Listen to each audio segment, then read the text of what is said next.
दक्षिणी ध्रुव पर उतर गया है।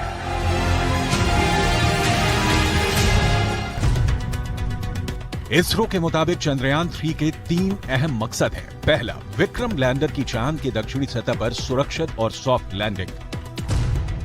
दूसरा, प्रज्ञान रोवर को चांद की सतह पर चलाकर दिखाना। तीसरा, वैज्ञानिक परीक्षण करना।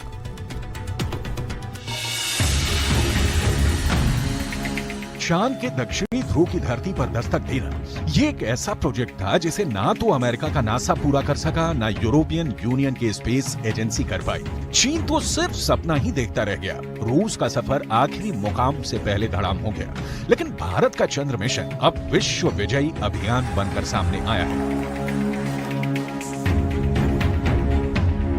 धरती से 3,84,000 किलोमीटर की दूरी तय करके चंद्रयान 3 का लैंडर विक्रम चांद के उस दक्षिणी ध्रुव पर पहुंच गया है जो रहस्यों से भरा है, जिसके सच से अभी पूरी दुनिया अनजान है।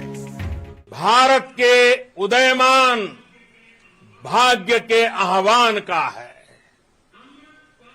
अमृत काल की प्रथम प्रभा में सफलता की ये अमृत वर्षा हुई है। हमने धरती पर संकल्प लिया और चांद पर उसे साकार किया। और हमारे वैज्ञानिक साथियों ने भी कहा, India is now on the moon.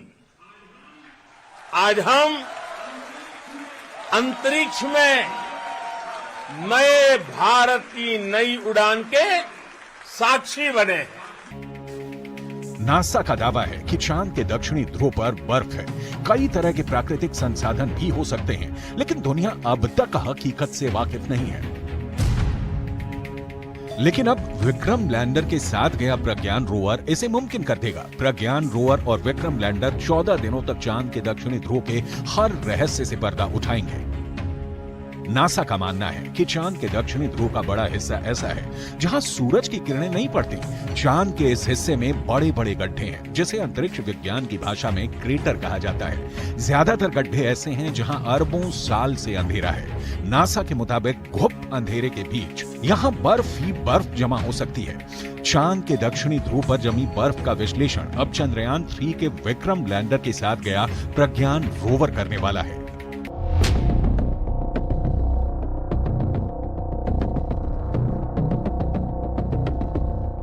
Pragyan rover APXS से लैस है। APXS यानी alpha particle x-ray spectrometer. APXS चंद्रमा की सतह की मौलिक संरचना की जानकारी जुटाएगा। यह चांद की सतह पर केमिकल और मिनरल का अध्ययन करेगा। वो चंद्रमा के दक्षिणी ध्रुव की सतह की रासायनिक संरचना का पता लगाएगा।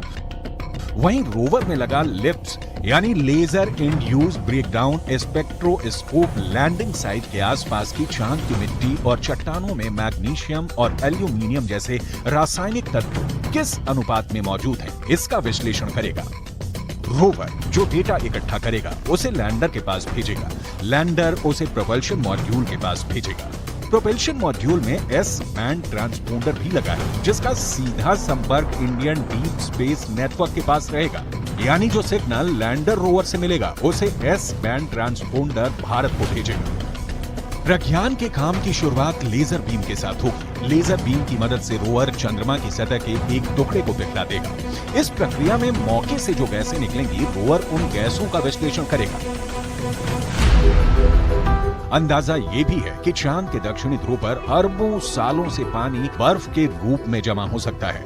अगर चंद्रयान 3 के रोवर ने इसकी पुष्टि कर दी तो चंद्रमा पर जीवन की संभावनाओं से जुड़े सटीक संकेत मिल सकते हैं। अगर संकेत सकारात्मक रहे तो चांद पर इंसानों की बस्ती बसाने का सपना भी साकार हो सकता है।